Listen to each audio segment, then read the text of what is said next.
Now that we understand the psychology of what the prospect is going through and where their head is at in the buying stages, we can start to flip the role on what we need to do as an organization to help nurture that information and that process so that we can stand out, but also more importantly, we can help them build the knowledge, the trust, and the confidence that's needed for us to win the sale. And we want to be the best option out there. And the more we get to know who they are and what they value, we can provide that information at the right time so that we answer the questions that they may unknowingly have or that they haven't had a chance to ask because they don't know what to ask. But if we can, prepare them and help them understand that we exactly know where they're at and can satisfy that, you bet we're going to stand out among any competition. So let's dive into what we call the lead nurturing process. So in order to do this, let's take a look at the term itself. So it's just a process that helps build and develop the relationship and qualify the prospects to move them along this buying stages. So the first thing that we want to recognize in the business is this awareness stage. It's when this lead recognizes that they have a problem, but as a business, we have to generate that awareness. This is our marketing and advertisement. So what's going to have to happen is we've got to identify that common problem between our business and those people who have that problem or who have yet to identify that is their personal problem. So it's on us to make sure that we're creating content that educates and informs people about key issues. So for us as a gym owner, you might be talking about being overweight or unhealthy.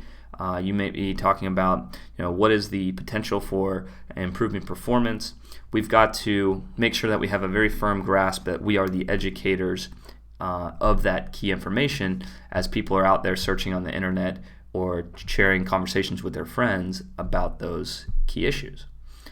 We want to be a resource for them and a solution.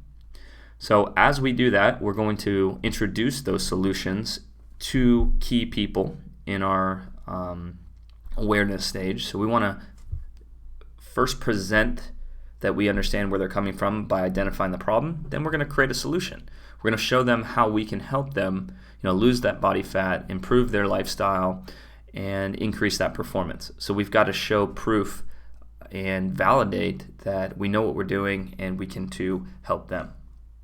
As we slide out of the awareness stage, you're going to see that people are going to fall into the consideration stage. So again, our content has to change and talk to that person's needs and level of knowledge. So we're going to be looking for more detailed information that shows more of the process and the steps that they'll walk through.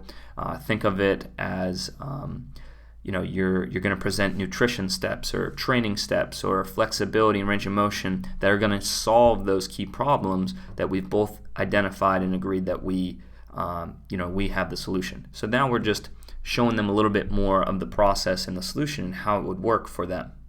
And then also in the consideration phase, we've got to show some proof, proof of process, proof of results. And in order to do that, you've got to think about your before and afters, your testimonials, your case studies, all of the results that you've helped previous clients get. We've got to showcase that and make sure that they understand that our method and our process absolutely works. It's worked for all of our previous clients, and it can work for you too. As we slide into the purchasing, you're going to find that people need validation and they need to feel in addition to what they learn, visibly or through video or through conversation. So we want them to feel like we're not pushy or salesy, and we're just going to simply ask for them to try and experience the service before they buy it.